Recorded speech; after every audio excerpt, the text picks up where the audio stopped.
Ini adalah Ira Puspadewi, salah satu profesional perempuan dengan perjalanan karir yang panjang di lingkungan BUMN dan korporasi global. Ira merupakan sosok yang sudah lama malang melintang di dunia bisnis internasional.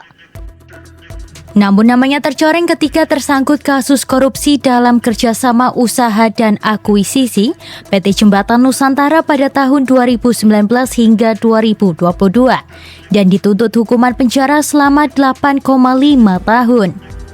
Ia kemudian mendapatkan rehabilitasi dari Presiden Republik Indonesia Prabowo Subianto pada Senin 25 November 2025. Lantas, bagaimanakah sepak terjangnya?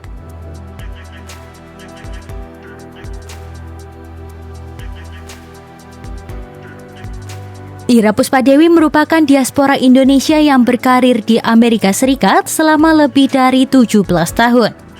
Di sana Ira menduduki posisi strategis sebagai Direktur Global Inisiatif Regional Asia di Gap Inc. dan Banana Republic sejak 2006, membawahi operasi bisnis di 7 negara. Kesempatan kembali ke Indonesia datang pada 2014 ketika ia bertemu dengan Menteri BUMN saat itu Dahlan Iskan dalam sebuah acara di Cina. Dari pertemuan tersebut, ia diminta pulang ke tanah air untuk berkontribusi bagi BUMN. Setelah melalui proses seleksi, Ira resmi menjabat sebagai Direktur Utama PT Sarinah pada tahun 2014. 2 tahun berikutnya, pada 2016, Menteri BUMN saat itu Rini Sumarno memberikan amanah baru dengan menunjuknya sebagai Direktur Retail, Jaringan, dan SDM PT Pos Indonesia. Masa tugasnya di Pos Indonesia berlangsung sekitar 16 bulan sebelum ia kembali dipercaya memimpin perusahaan negara lainnya.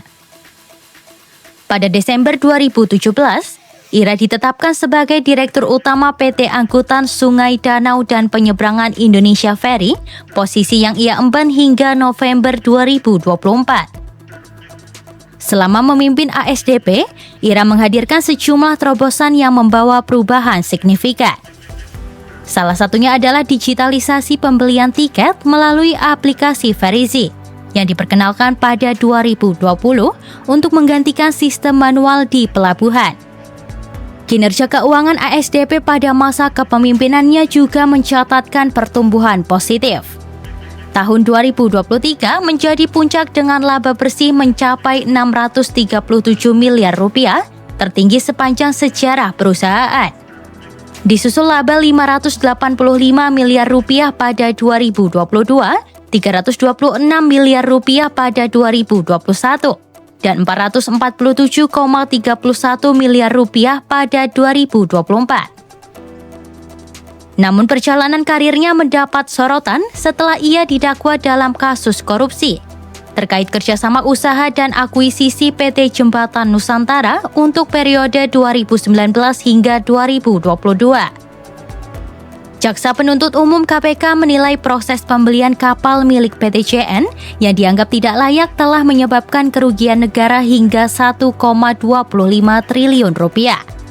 Dalam perkara ini, Ira dituntut hukuman 8 tahun 6 bulan penjara dan denda 500 juta rupiah subsidiar 4 bulan. Ia didakwa bersama 2 mantan pejabat ASDP lainnya, Yusuf Hadi dan Hari Muhammad Adi Caksono.